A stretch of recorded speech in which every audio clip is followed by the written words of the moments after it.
3:30. So I call the meeting to order.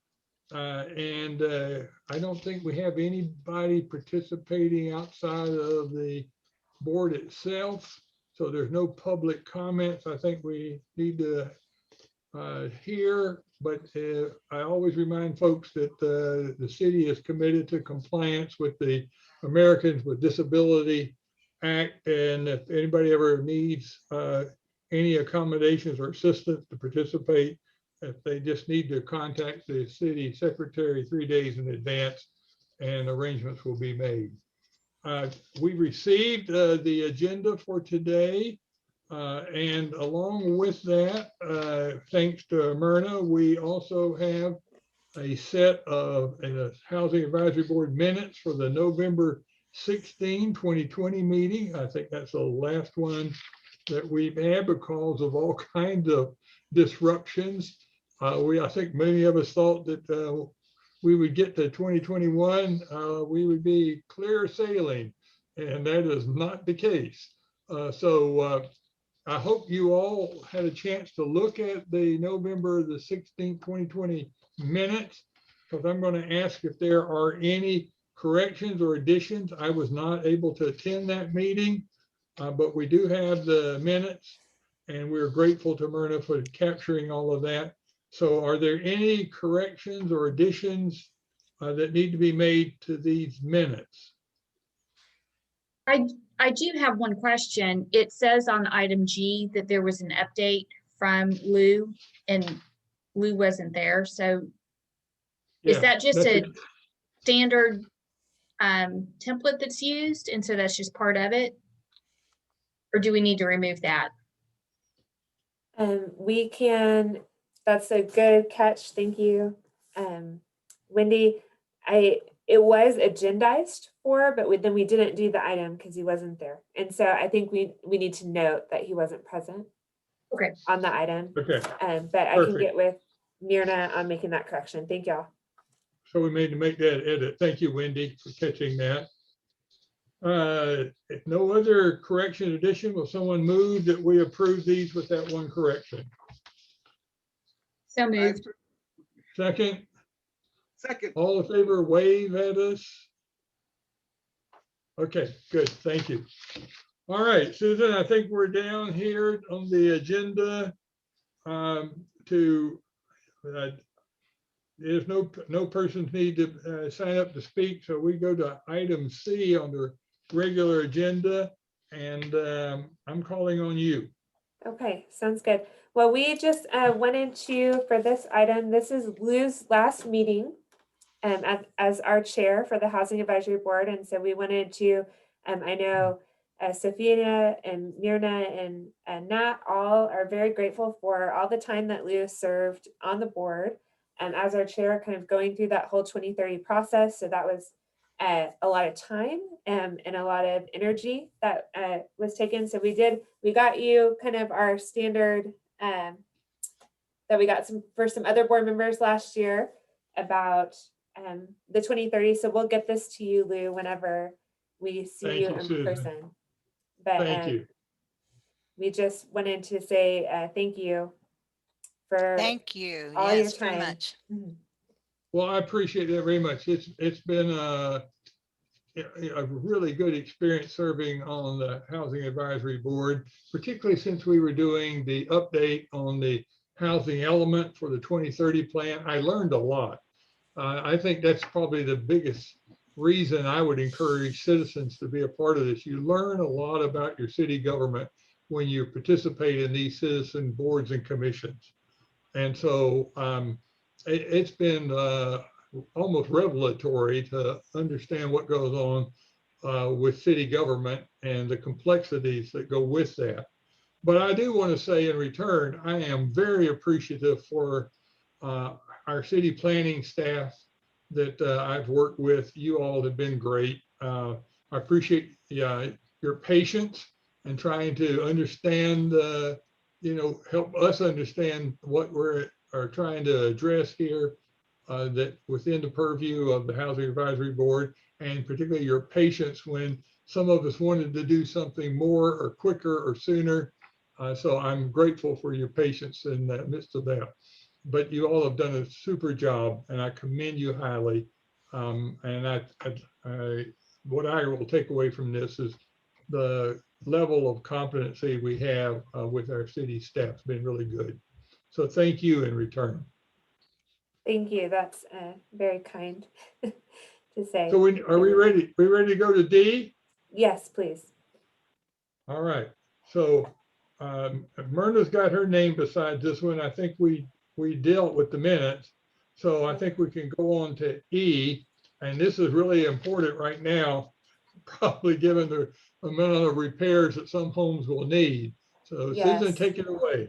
Right. Thank you. Yeah, this is a really timely update, which is great. We were going to talk about it anyway. The whole board meeting today is a little bit geared around applying for community development block grant funding, and our two applications will be for home repair and for the housing authority. And so we wanted to take some time to talk about each of those today. And Linda would have been here had she not had that family matter.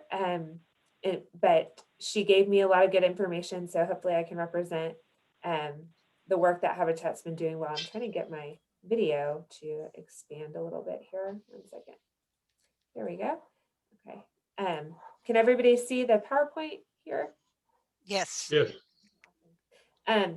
So today we're just going to go over what's been done since October 1st. We're in the fiscal year 21 with the home repair program, and we're going to look at kind of the updated information, or the most up-to-date information we have about where our homeowners are by income, just so people can have a kind of an understanding of the scale of the number of homeowners that are eligible for the program.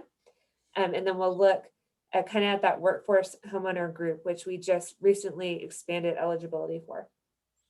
So just a really quick recap of our goals.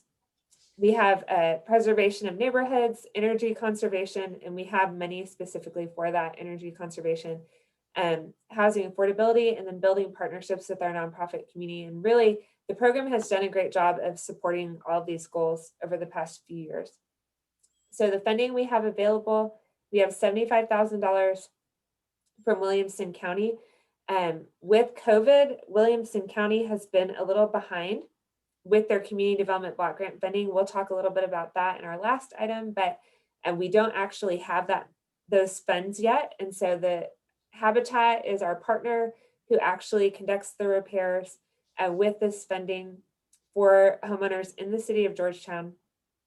And they've been working with this $55,000, and they spent a little over half of that so far to this date. As we're kind of talking, given this event, we've been in communication with Habitat on Thursday and Friday and over the weekend.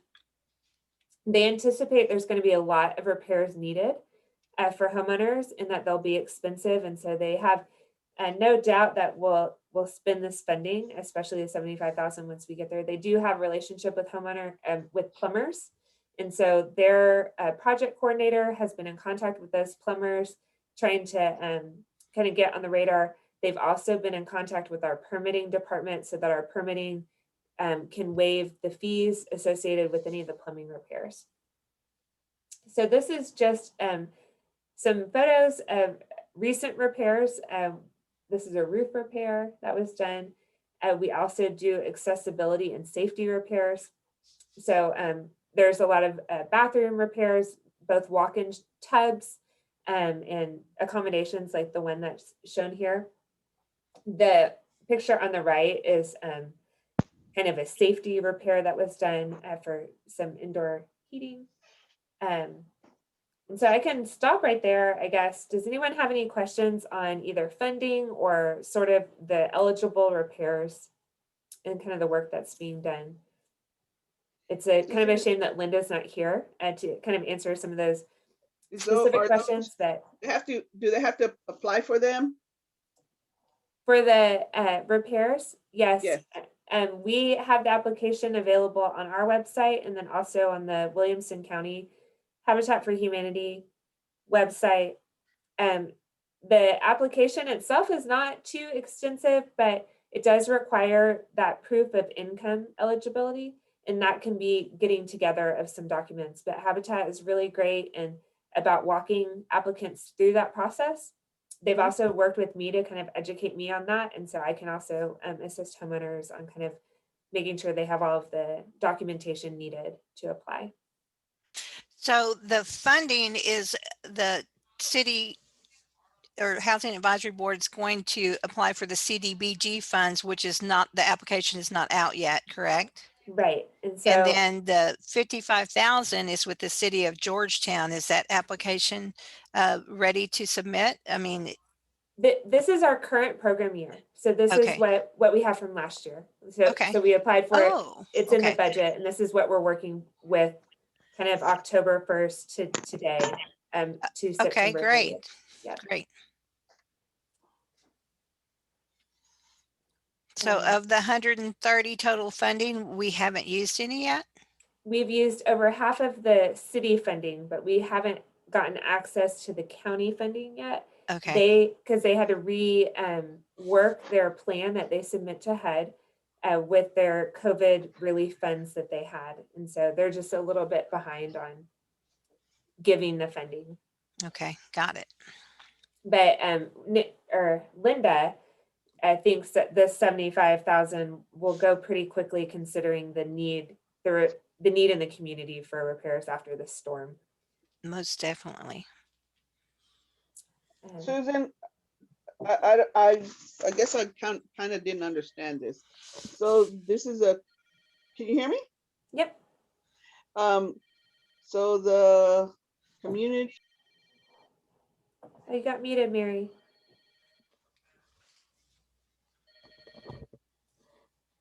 Mary, you muted.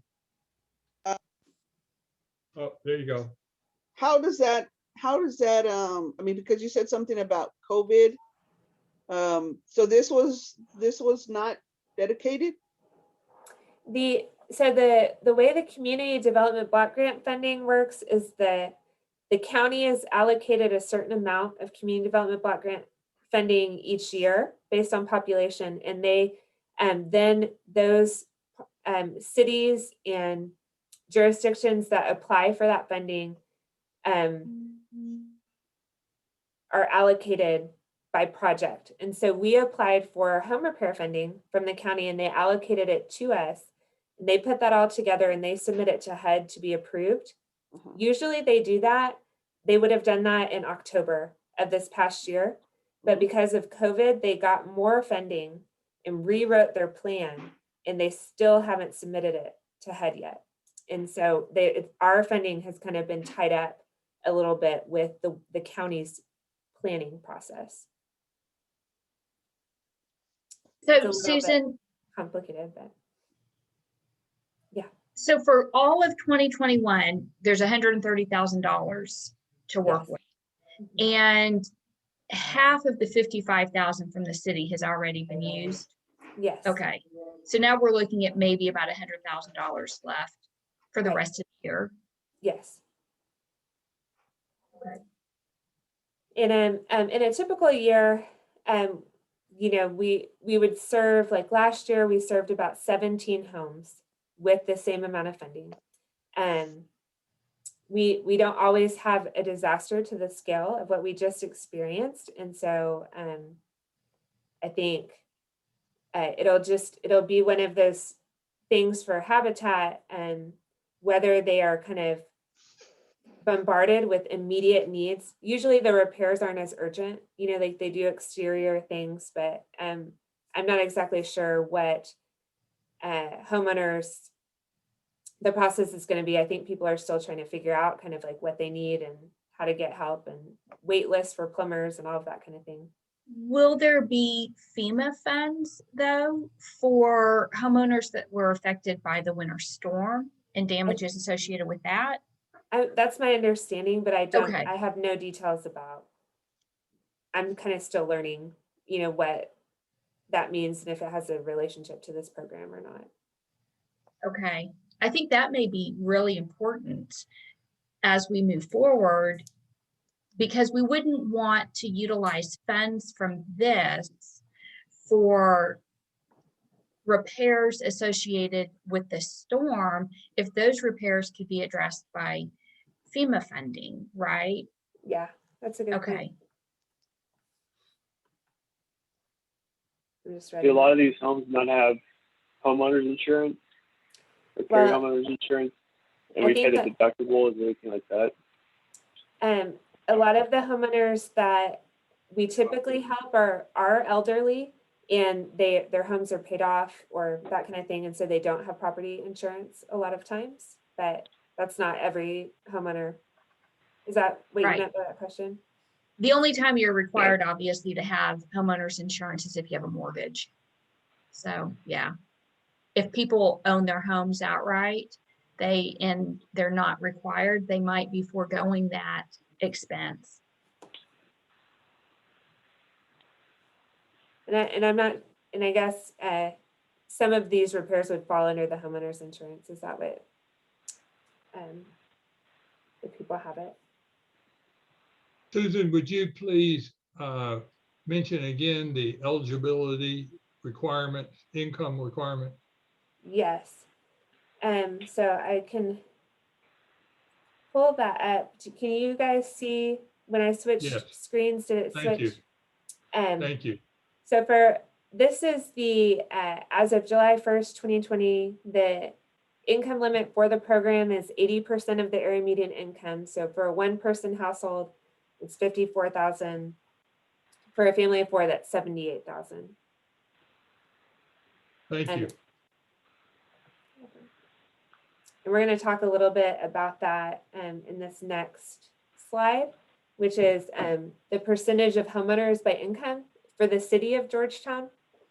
And so previously, the program was only eligible for people at 50% of the area median income, which was right under this 50,000 mark. And so the homeowners in these two bottom groups from 35 to 49 or less than 35,000 were eligible to apply. Really what this chart is highlighting is that from 2016 to 2019, we've had a decrease in the percentage of homeowners in those lower levels. And one of the things our housing studies highlighted is that we have a larger number of homeowners in this 50 to 75, which is kind of that workforce category. And while that's decreased a little bit, it is greater than the other two. And that was one of the reasons for raising the income eligibility for homeowners. And so now kind of these bottom three groups are eligible to apply for the program. Does anyone have any questions or comments about that? Well, only comment is, I think this illustrates the fact that lower income people cannot afford to live in Georgetown unless they've been here and they bought before the market has gone up what it's done in the last 20 years. It seems like the trend is people considered lower income now are in that 50 to 75,000 category. That's what I take of that. Is that a accurate assessment? Well, with percentages, it's always kind of where are the numbers moving. And I think there are higher income homeowners. That increase is quite substantial, you can see. And so that would then move the other percentages lower. But I do think that this group in that under 75,000 are homeowners that have been in Georgetown longer, bought their homes later, and they might have older homes that are in need of repair. And so that was part of the reasoning for making the program accessible to that group.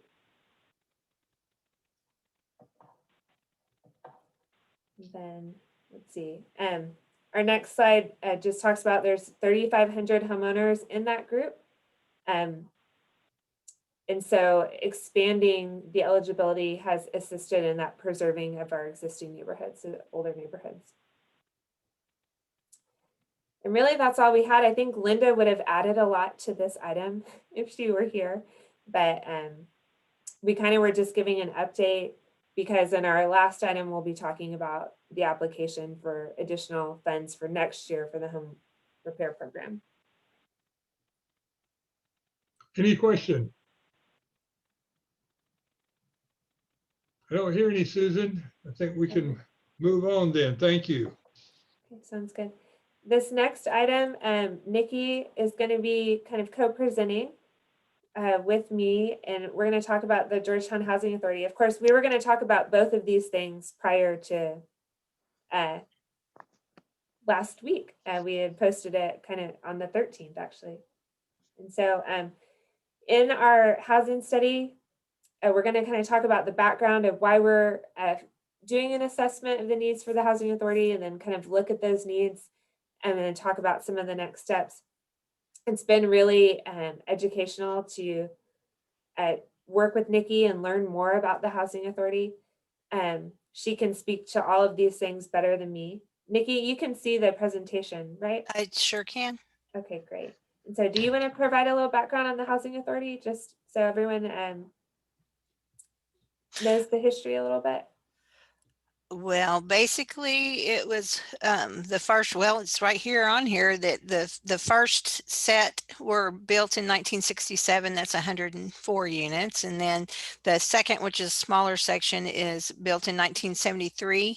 And these units we did end up upgrading, and we have electrical upgrade in the 30 units and the 24 units. Well, first of all, the 30 units are all master metered, and the gas are individual metered. The 24 units are actually the city of Georgetown and Atmos. So those 24 units built in 1982, we give them a utility allowance. We take, and it's not like like most of them, we actually take it off their rent. So they get a utility allowance, but the other 134 units are master metered, and we just bill them at 30 cents a kilowatt, which is very, very low. So most of their bills are extremely low. In fact, when we converted to the individual meters of the gas, we had such a problem with the residents changing it over due to non-payment or what have you, that the Housing Authority is actually paying 134 gas bills. So our gas is extremely high, which at this time is not terribly bad because our operating subsidy is based off of utility consumption. So it's on a 3-year rolling base. So and of course, HUD takes the lowest of either the rolling base or the actual. So you don't get as much as you actually spend, but we do get it back in utilities through our operating subsidy. Now, the 24 that were built in 1982 are just the residents pay it to the utility companies themselves, and then we give them a utility allowance off of their rent.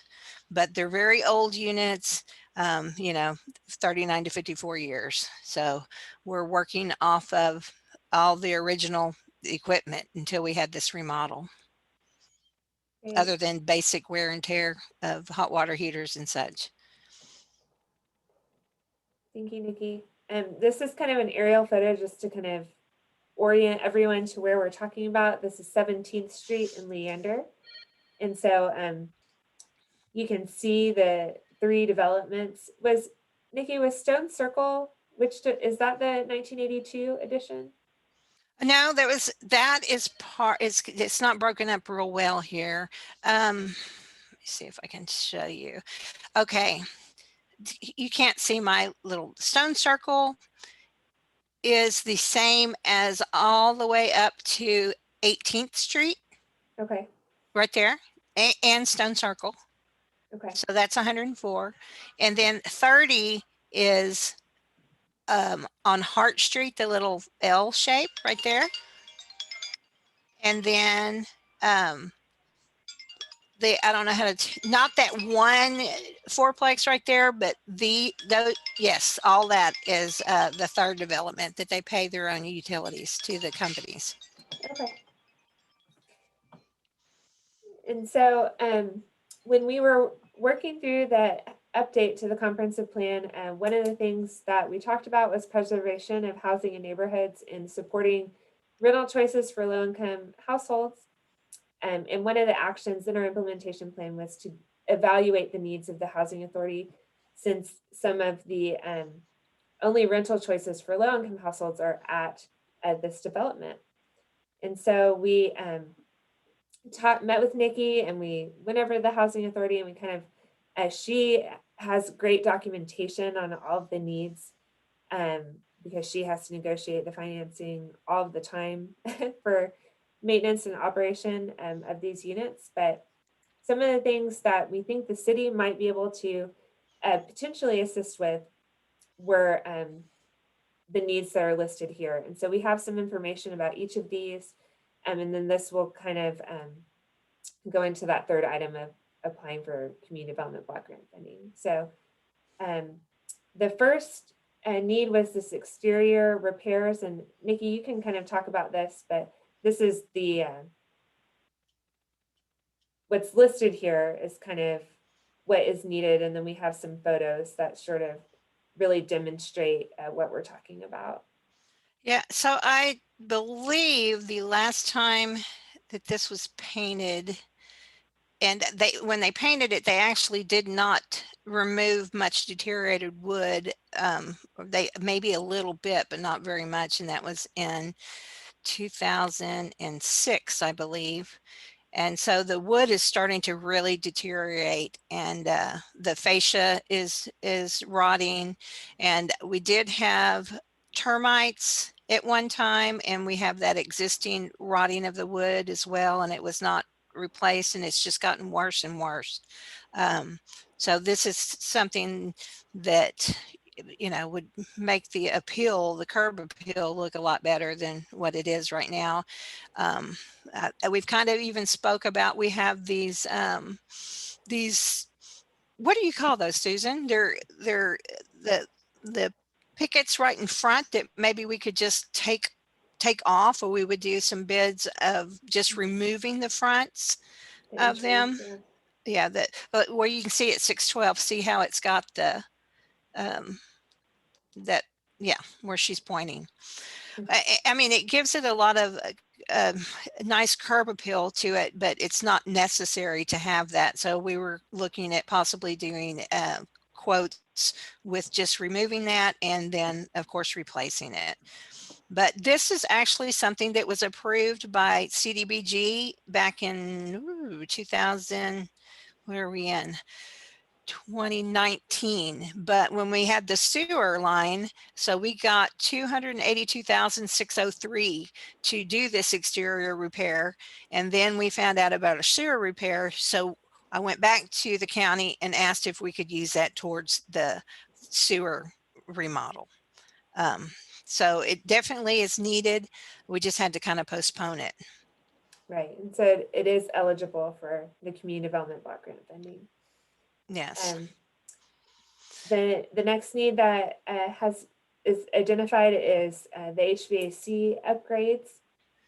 So the HVAC is actually we have no, well, we do in the 30 and then the 24. We did, some of them are central air and most of them are window units, but the 104 are the original gas heaters. So they're original. And they definitely need to be replaced because they have exceeded their life. So that's something that we've put carbon monoxide detectors, but it's real important to do something about this. So probably the best thing to do is we have flat roofs.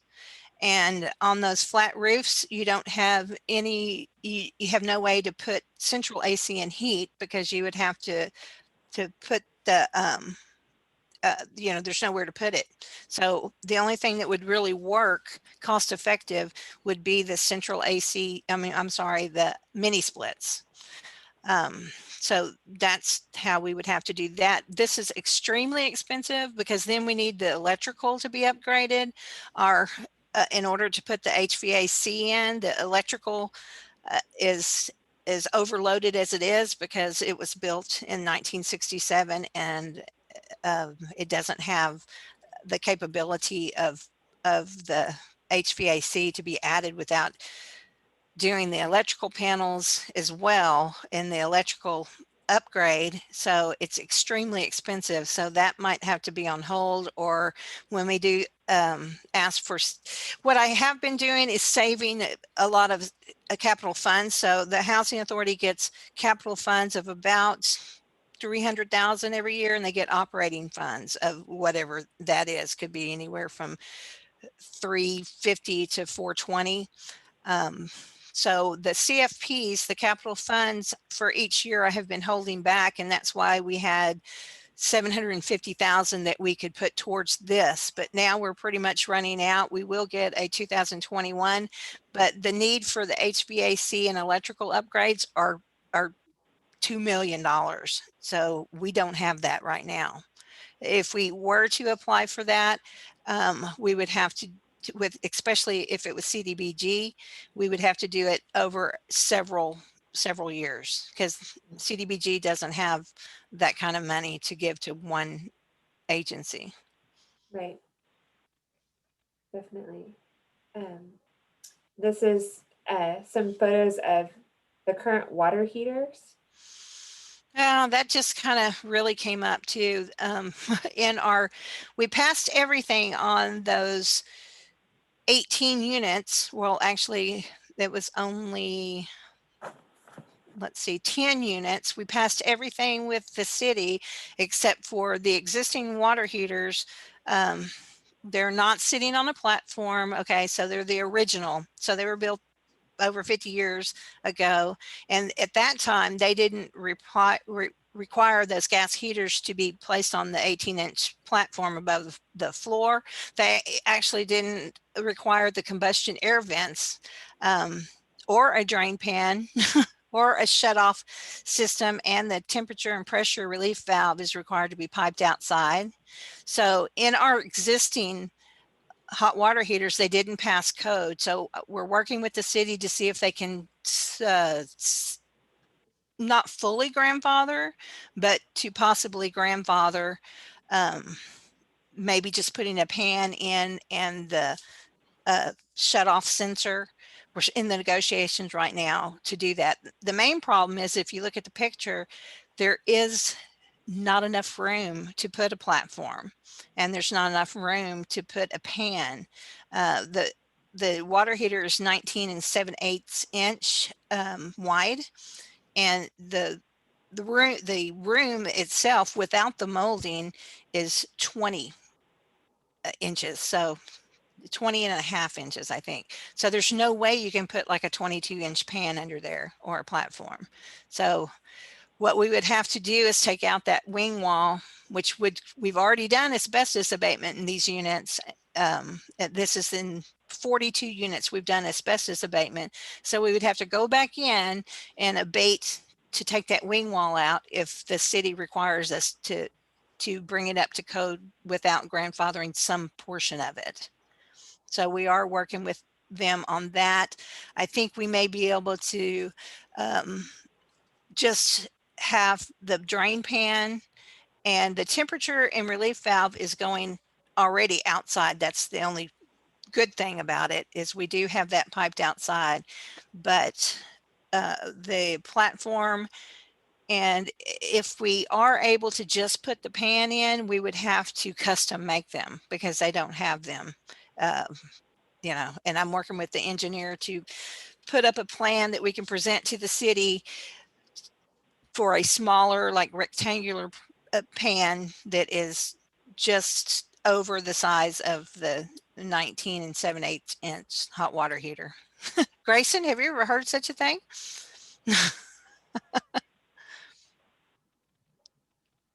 I mean, oh, I don't, is he muted? It doesn't look needed, but Oh, sorry. Yeah, it said multiply that by 10. It feels like that's what we go through every day, dealing with cities and code related stuff all the time. It's like you'd save a lot of headache if you just let us do this real quick. Yeah, and I think they are going to work with us, but you know, we have to get it all down, and then I'd like to get their approval with partially grandfathering and send them a plan that they sign off before we start doing any of that. And they seem to be working with the engineer involved. So hopefully we'll figure this one out.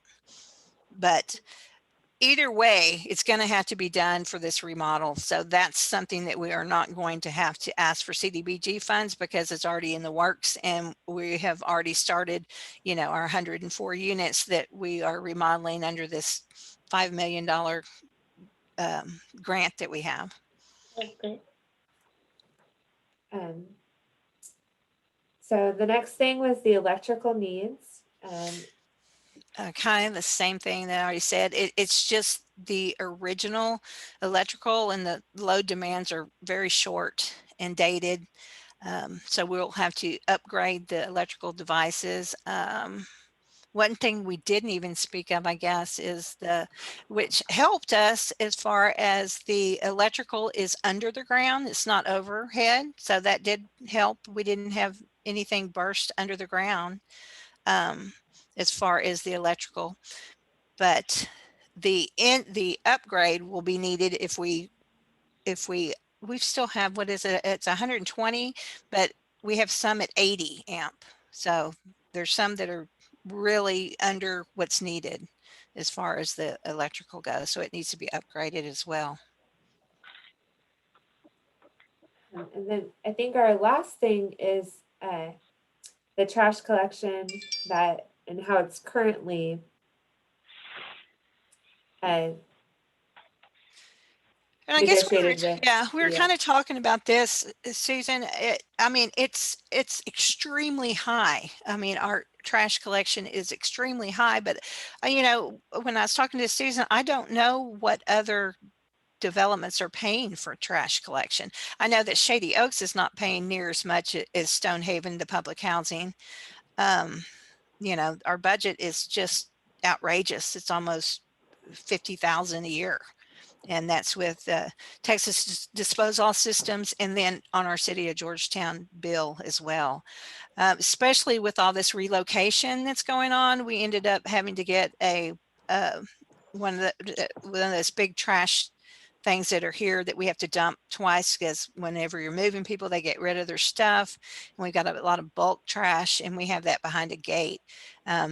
Thinking that would have helped with the TDS, just dumping it. I guess it helps with the time of the personnel, but it's not saving us any money to have it on site. And so I recently sent an email to our environmental services person, Nikki, to kind of ask about what other multifamily developments costs are, so we can kind of compare that. But that's one of the things that we're looking into. And so we did want to share a little bit about the current renovation. This is what Nikki was referring to earlier in the meeting. And so we have some photos here of the bathroom renovation, and this is the one before it is the kitchen renovation. And so, Nikki, do you want to talk about just some of the things that you're doing over there right now with the past CDBG funds, and then also this grant that you've done? Yes. So what we did is we applied for emergency capital fund because our sewer lines were no longer functioning correctly. And that does pay for a lot of items as far as, well, the painting, but it didn't call for painting of all the doors, the closets, or the paneling. So we had to we have all kinds of different pots of money. So we have 750,000 that we put towards the 4.1 million that we got from the capital emergency funds, but they don't pay for things like all the plumbing, like the vanity or the sink. They wanted us to take out the existing cabinets and put them back in. Well, that's impossible. They're 50 plus years old and they fall apart when we do that. So we can't use the 750 that we obligated for the emergency funds for those type of items, like the mirror that we're putting with the beveled mirror, the old sink, we're replacing the old sink with an integral cabinet. All of the plumbing valves and parts, the emergency grant wouldn't pay for, so we're using CDBG funds for that. Let's see, on the cabinets, all of those are paid with CDBG funds.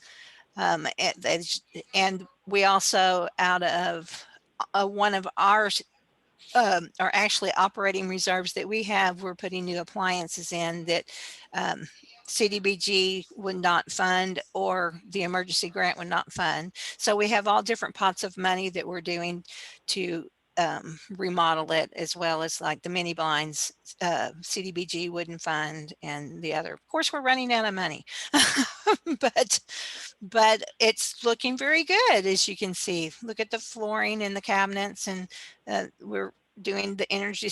Well, I don't think ovens are Energy Star, but the refrigerators are Energy Star, and we're replacing all the plumbing, all the valves, so we should have no problem. Then we ran into another $500,000 tile replacement. We have wainscot in all of the bathrooms, and the way that they had, well, we put brand new tubs in. When we put the tubs in, they would not fit because of the tile. What do you call that? It's cap, something cap. Anyway, it's got all that backing netting stuff behind it, and the tub would not fit. They had to take out the oh, I wish I knew all these languages, Grayson. The wood frame where the door is, as you can see, the bathroom is not very big. It's actually the size of the bathtub. So they were going to have to knock out the tile all the way from where the bathtub is, and like 4 rows over, and there's no way you can match it. It's not even the same size as they have in tile now. It's a different size. So the board decided to go ahead and replace all the wainscot, and there's a lot of tile in the bathrooms. But so all that is replaced, and we're using CDBG funds. No, we're not. Actually, we're using operating reserves to replace that as well. So it's going to be basically remodeled, totally remodeled, other than the electrical and the HVAC. We still don't have the residents use their own window units, and we have the old gas heaters. But everything else is pretty much remodeled. What do you think, Nikki, on the sewer line and those kind of things? Is there like a life on the current repairs that are being done? I'm trying to remember. It should last, but the old ones lasted, 50 plus years. I don't know. It's PVC piping, so I would think it would last another 50 years. Okay. Yeah, just curious. The old was the cast iron, and it just was deteriorating. So I would think PVC would last for at least 50 years. Okay. So kind of some of the next steps after sort of outlining these different needs, and we as the city are kind of exploring what assistance we can provide. But one thing we know is we have this CDBG application every year, and the Georgetown Housing Authority is a part of the city of Georgetown. And so when we are allocated funds by the county, that's kind of how they look at it and how they allocate funds. And so the city can assist the Housing Authority by applying for those exterior repairs. The Housing Authority is tied up for a few years with their CDBG funding because they're spending it on the current renovation. And so, Lou, that we can open it up for any questions about the Housing Authority, and then we can transition into the actual CDBG application for this year. So let me kind of explain where we are with CDBG as far as I could not apply for 2020 because I have 282,603 from 2018 and 300,000 from 2019, and the county would like me to expend that before I apply for more. And the problem with that is I'm trying to use all those different pots of money, so I can't really expend it until the last 104th unit is completed, because that would be like the tile in there, the toilet in there, the bathtub in there, the kitchen cabinets. So, CDBG will not let you expend the money until it's actually installed. So I can't just like use all the money for the sewer line and get it done. I have to wait until it actually is expended for the purpose that I said that it would be expended for. Mhm. So we have to spend the 582,603, which will mean that it could take as long as March 2022. That with all the $770,000 worth of change orders, it may take that long. We're hoping that we can get it done by September of this year, and it possibly can, but the contractors need to move a little faster than they have been. So that's why the Housing Advisory Board may help us out by applying to CDBG, because the Housing Authority would not be looked at well, since we still have money to spend. All right. So I know that's a lot of information. Does anyone have any questions about I have any a of couple, that? I have a couple of questions. Yeah. Okay, or maybe, I guess, to clear up. So we have 100 of 4 that you're working on right now? Yes, we have turned over 42 of those 104 to the contractor. But yes, there will be a total of 104. All right. And you said that they were going to be completed by September possibly, or no? That would be the earliest, and the latest would be March 2022. March 2022. Okay. But Nikki, I don't remember, or maybe I missed it. The total that are in the complex, are we renewing all of them, or? No, ma'am. There is 30 that actually have already been, well, they've been electrically upgraded. They have been electrically upgraded, and they have central AC and heat, but they are part of the 104. They need the sewer lines. They need the sewer lines replaced, and they need a remodel, as far as, once they dig into the foundation and do all of the work that they need to do, then we have to put them back together as far as the paint, the flooring, and all of that.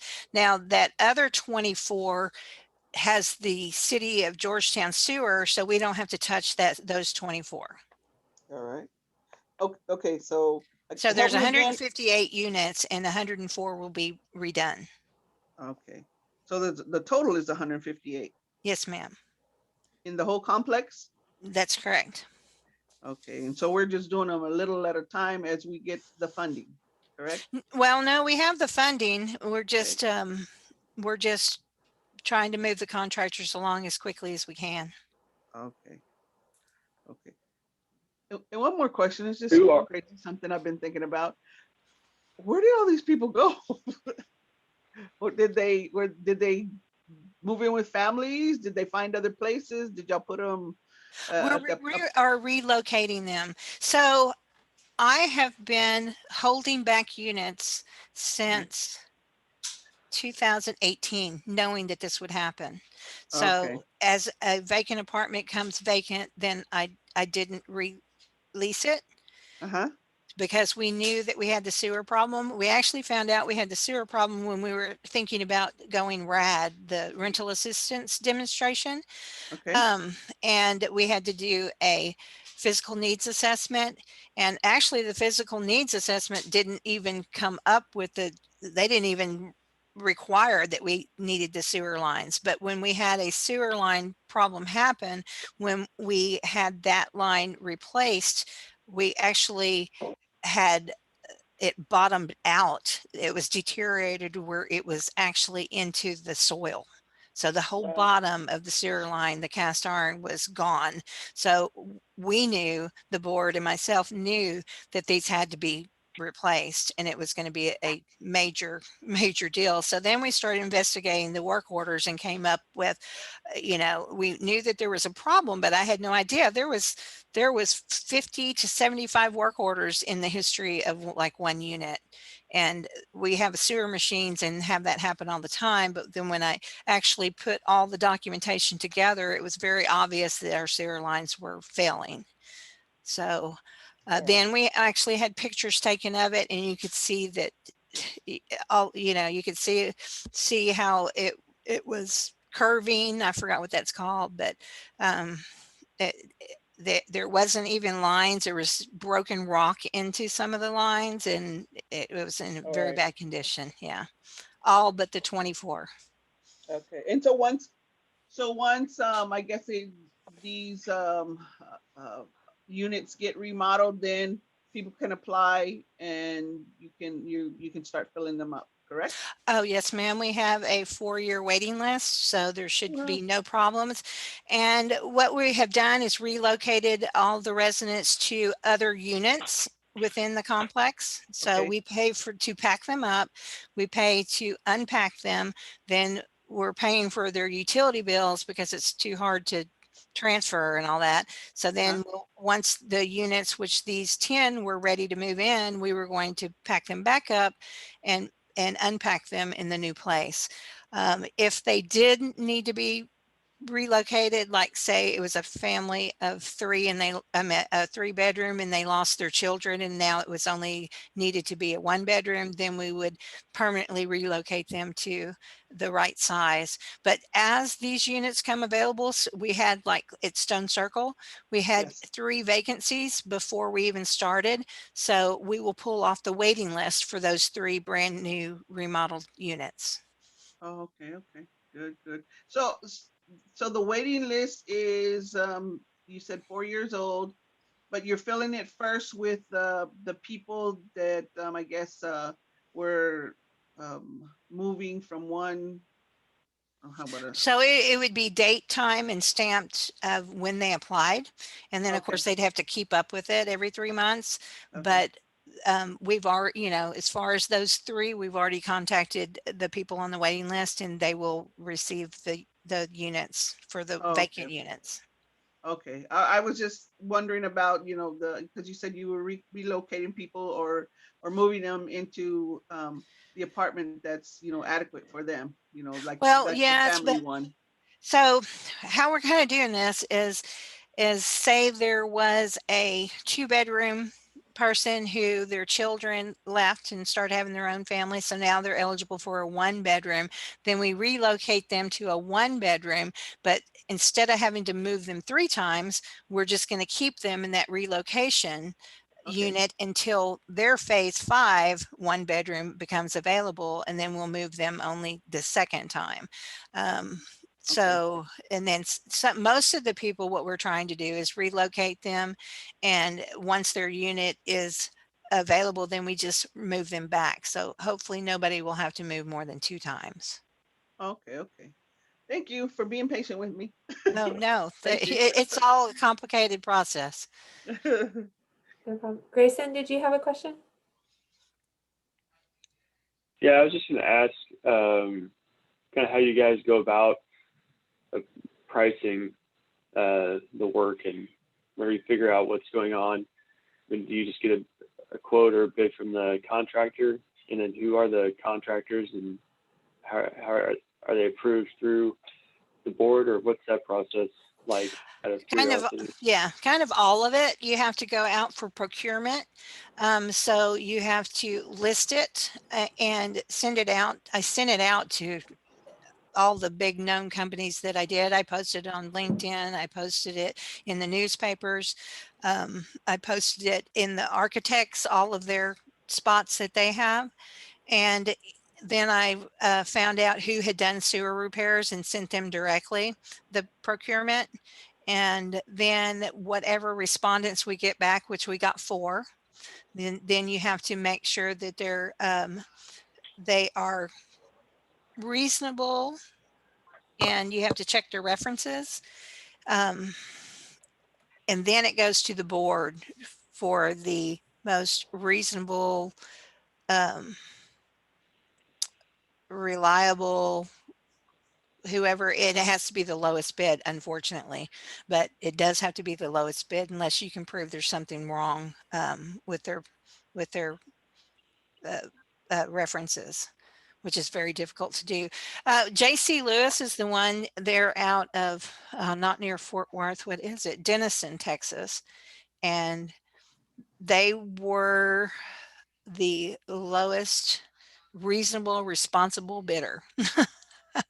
And we had 3 others that were higher and extreme. A lot of them were, some of them were extremely higher. They came in at 3.966. We had some as high as 5.2. So, yeah, And that's who how puts you do it. together does the board put together like the scope of work in terms Oh, of? no, no. The architects, and we use Quorum Architects, and they came from Cameron and Allred. They've been around, Cameron and Allred have been around for, oh goodness, 80 years. And then Quorum, they branched off because Cameron Allred was retiring. So they branched off to Quorum. So I've worked with this architect company for several years, since 2003. We've used Cameron Allred, and they moved to Quorum, but they use Baird engineers, and they put, it's a 400-page spec along with the site plans. So no, This is for just remodeling the unit. no, but mainly it's the sewer. So it's the sewer line, all the elevations and where they need to go, because we have, you know, all the electric, we have all this lighting, plumbing, and actually the trees, which we didn't do such a great job of because they were going straight through some trees, but we adjusted that. But on some of the areas, like at Stone Circle, there is absolutely no way to stay without the drip line, because the drip line is in the parking lot. So hopefully we won't lose trees, but we may. I know we've lost a pecan, but I think a squirrel planted it anyway. So that shouldn't be too drastic. Okay.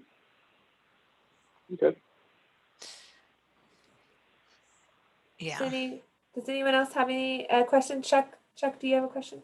Yeah, hi, Nikki. Hi. We haven't met yet. I wanted to, if you don't mind, go back to the trash pickup issue. Okay. Yes. So so possible neighborhood cleanup. Do you guys have an idea of what that would look like? And would you need community? Or are you looking for community involvement for that, like outside of the Stonehaven community?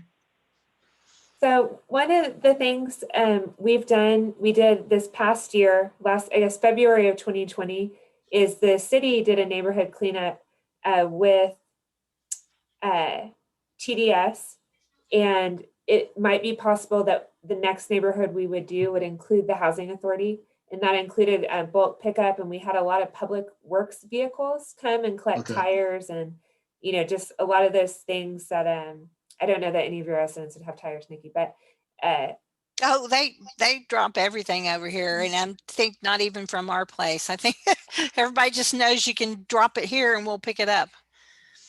And so when we're thinking about neighborhoods to work in, we would just have Stonehaven kind of on that list of.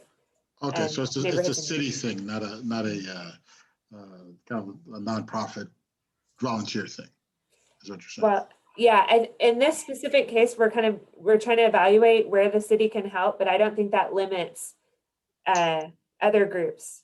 Now that we kind of we know some of these needs. I don't want to say no one else can help, but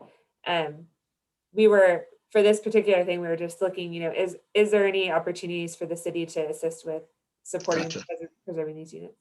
Okay, thank you. Thank you. Thank you, Nikki, Susan. Yes.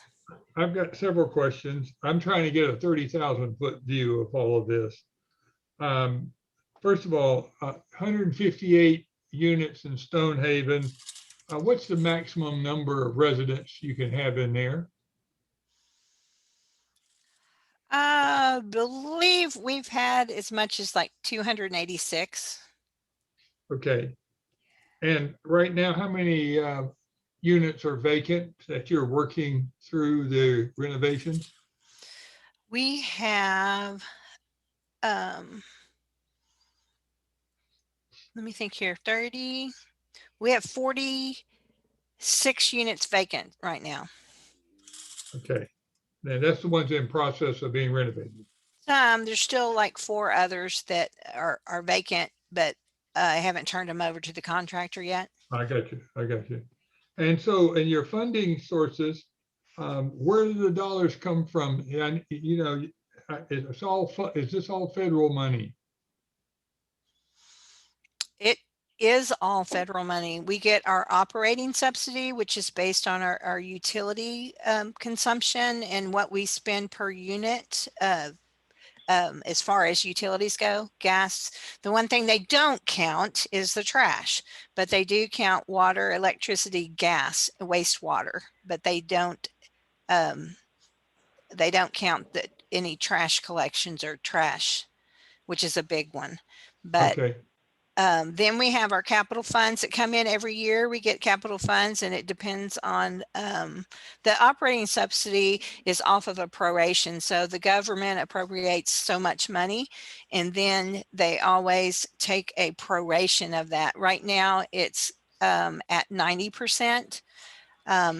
It has been as low as 86%. So you don't really get the entire amount that the spreadsheet calculates.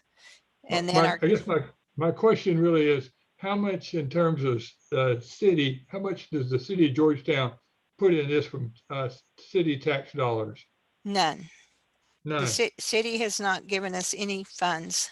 Okay. How about the county? How much county tax dollars go into Stonehaven? Well, only county monies we get is if we apply for a grant, and we applied for it in 2018, 2019. I believe to do the before my time was it was actually 2008. It was the Learning Center, converting it from the Boys and Girls Club to the Learning Center. And then we did the electrical upgrade with the county money, a grant. Okay. So the counties put some tax dollars in this. Yes, by ways of Okay. applications of Okay. grants, yes. And then how much is philanthropy? We don't get any. You don't get any philanthropy. Nobody, no foundations or anybody else is putting money into this. No. Okay. So this is really predominantly, almost fully federally subsidized housing. Other than our rent collections. You know, I we did, understand that. Yeah. yeah. So the city's not putting any money into this. And so we are simply kind of indirectly managing, as much as we have any purview over this, we are managing a federal program. Pretty much, as far as finances, yes. Okay, that's what I need to know. Thank you. Nikki, real quick, Yes, just can you, so you're not accepting philanthropy, or you can't accept it, or you just haven't been offered it? I don't know why we couldn't accept it. We have not been offered it. I don't know why we couldn't accept it. I guess I would have to talk to my auditor. I'm just curious. I guess if it was federal money and you couldn't take it from private individuals or something, I don't know. Yeah, I mean, I haven't really been offered any money as far as that go. We are a voting poll as well with the county, and they were saying that, because I asked for a fee for the building, and they were saying if you're federally funded that they could not pay us, or weren't supposed to pay us. So I believe that's probably has something to do with it. Okay. All right, thanks. I can find out the answer to that by my auditor, though. Anyone else with a question? Nikki, we appreciate it very much. As someone who has always owned, except for this last home I'm living in, have always lived in older homes, I'm very aware of the problems you constantly have to deal with when doing repairs of older homes. You have got a huge job in front of you with all of this. Thank you for your dedication and work and trying to keep up with properties that's getting this kind of age on them and dealing with all of the various issues. We appreciate your dedication and energy given to that. Bless you in that whole task. Thank you very much. Susan, I think we're ready to move on unless we have an action item somehow to take related to this. So, Mary, did you have anything? No, I was just saying thank you, Nikki. It was a good presentation. Both of you. Thank you. Thank you. Okay, item G. All right, so this is our last item, and we'll be talking about our application for this year for community development block grant funding, and it's kind of building on the information we just learned about the other two things. So want to let you know, each year we look at projects that we might apply for funding from Williamson County, and so I want to inform the board on what we're thinking for this year. We'll go over the CDBG program briefly, look at the past use of funds, look at the goals that we have in our comprehensive plan, and then look at those proposed applications. So just briefly for the community development block grant overview, there are entitlement communities and non-entitlement communities. Williamson County is an entitlement county and has been since 2005. The city of Georgetown at that time was not 50,000 people. So you need to be 50,000 people to qualify to be an entitlement community. We hit that mark around 2013 and HUD informed us at that time that we would be eligible. Well, I guess it was 2015 when we first evaluated whether we wanted to become an entitlement community or not. In 2015 and 2018, we decided we did not want to directly accept those community development block grant funds and that we would continue to apply for those funds from Williamson County. The community development block grant funds serve low to moderate income areas. And so that a project needs to be in an eligible area or the household needs to be eligible in order to receive the funds. And so there's quite a bit of federal rules around the community development block grant program. This is a map, and this will be updated soon when we have our new census of eligible tracts in Georgetown. And so this is quite dated. It's based off of the 2010 census still for eligible census tracts. So if there's a project, it needs to be in this tract. But for example, we've used the home repair program that the household just needs to be eligible for that. So Williamson County goes through their goals and they take stakeholder input. Nikki and I were both a part of that, and Linda, and we're a part of that process in 2019 when they wrote their new consolidated plan. And these are the 5 things that they're focusing on for all the projects that apply. They also want you to apply for a project that can be spent within a year, that because this is an annual funding process. So these are some of the projects we've done. 2013, we helped with the wastewater line for the Georgetown Nest. We've done a lot of sidewalk projects. In 2019, we applied for the home repair program funding, and we also applied in 2020 for home repair. And we also applied for infrastructure support for the townhome project on 21st Street from Habitat for Humanity. That is called Shepherd's Village. This is a lot that's right behind the La Plaza Market on Austin Avenue. And they think they'll get around 8 townhomes. I wanted to share with everyone a video that it's 40 seconds, so it's really short, but this is a video that Habitat for Humanity created about this project. And so I'm going to stop sharing this, and this is what we applied for last year. So I'll stop sharing this and I'll try to share. Oh, hold on. Take a look. All right. I have 3 screens here, y'all. So let me see if I can share this video. Tell me if y'all can see it. Is it one of those things where it has to share with audio? Let's see. Share. Share sound. There we go. Okay. Go back here. Y'all see that? Take a look. Yes. What do you see? Well, this is Ched Garner of the Day Tripper, and I'll tell you what I see. I see a field of dreams, the ultimate dream of home ownership.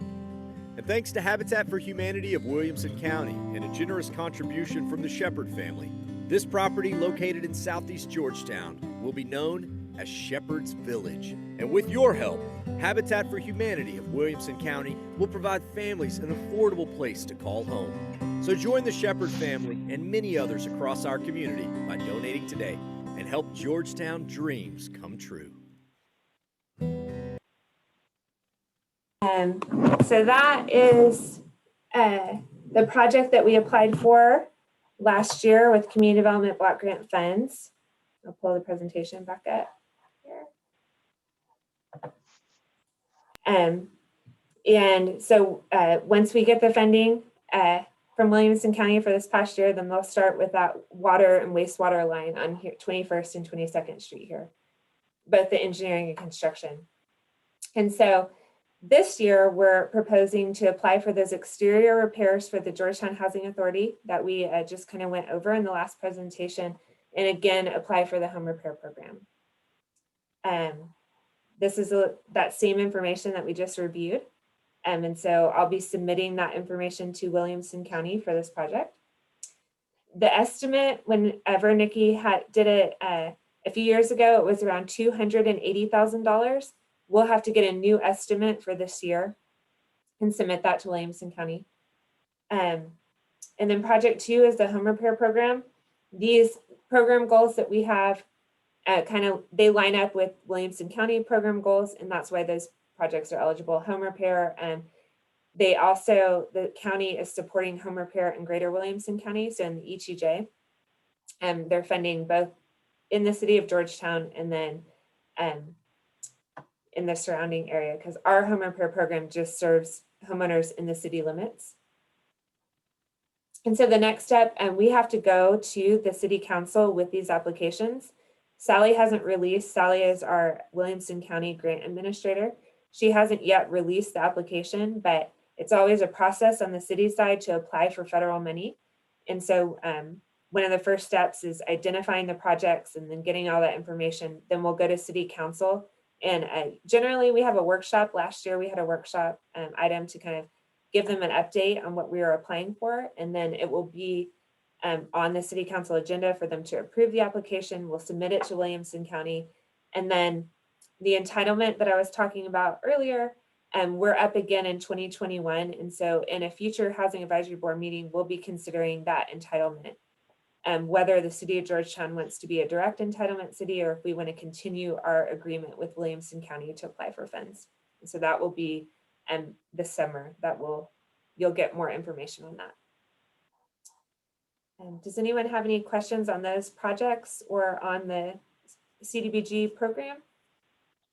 Susan, can you remind me how many homes will fit in that Shepherd's Village space? They're still working on the engineering and architecture, the site and trying to figure that out, but I think it's 8. Do you know how big that place is? I think it's right at an acre is what I can get that information for you, but I believe that that's right. Okay. Thank you. Okay, no other questions. I think we've gone through the agenda, Susan. If we have anything else we need to address? I think it's just Nat jumped on the call. He missed the recognition, so he may have a few words for you on your last meeting if he's still here. And I understand that Wendy, you're ready to take over the chair of this after today. No, Is that correct? what? You- That was funny. No, but I do have a question real quick. Sure. Okay, so just for clarification,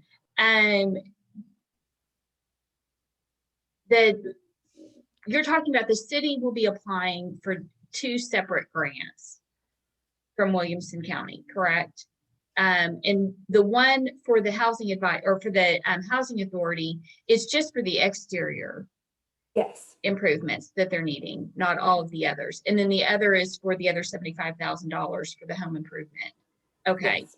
And there's no economic impact on the city for these grants. We Right. just apply for them on behalf. Okay. Okay. Exactly.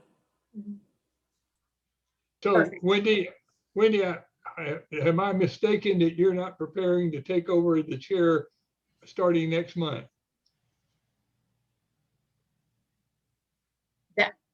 I've not heard anything about that. Okay. This is news to me. I thought you were kidding. I You think better get with Susan. You better get with Susan. I thought you were nominated to take it over. So anyway, there's a whole process for board appointments that the mayor works on, and that process is going to be announced here in a few weeks, I think. Now, did you have the Okay. exact date on that? Do you know? It would have been this city council meeting tomorrow, I believe, is when they were going to do it. I think they delayed it a little bit. okay. Sophia. Okay. Anyway, all the rest of you then, in case Wendy doesn't get nominated and elected by city council, I have a big notebook of a lot of information, particularly from the 2030 update of the housing element for the, a lot of that information's in that book. If whoever takes it over, if you want it, let me know, I'll get it to you. That's all I wanted to say. I want to pass the baton to somebody else. So that's it. So Susan, I think we're ready for a motion to adjourn. Lou, you're not letting us embarrass you enough. Oh, hi. I didn't know you were on. You just thought there was some other good looking staff member with a neat haircut and Yeah. a boring sweater. Yeah. So welcome. And I take it you survived the Arctic blast of the year, century? Yes. Yeah, we fared very well in relation to what a lot of people went through. So we're pretty blessed. Good. Good. Lou, I just wanted to appreciate Susan letting me jump on here in the meeting and just convey a sense of gratitude, being a Georgetown resident, for the work you've done for our community, but then also being a staff member and getting to work alongside of you, and appreciate your dedication. And we all know where it comes from, which is a great place and a big heart. So thanks for all the work that you've done for our community and the service you've given. Thank you, Nat. And I said, back at you, more or less, I've really appreciated working with all of you in the planning department, and think y'all do a terrific job. And thank you for your patience with me and with some of us in the past as we kind of keep pushing, particularly around affordable housing issue. So thank you. Okay, I'll entertain a motion that we adjourn. Motion to Everybody adjourn. wants- Second, I'll second that. all in favor say goodbye. Goodbye. Thank you, everybody. Thanks. Thank you. Bye-bye.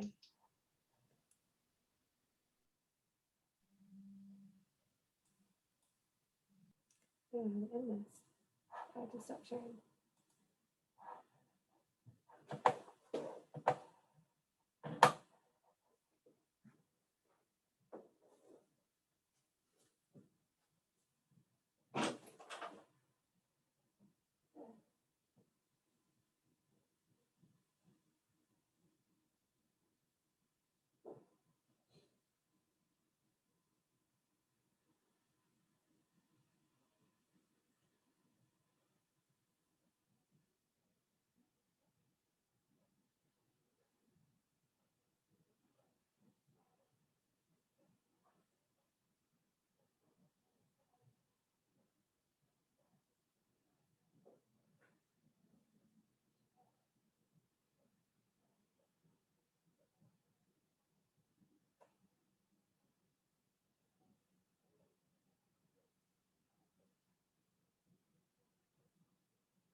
right at that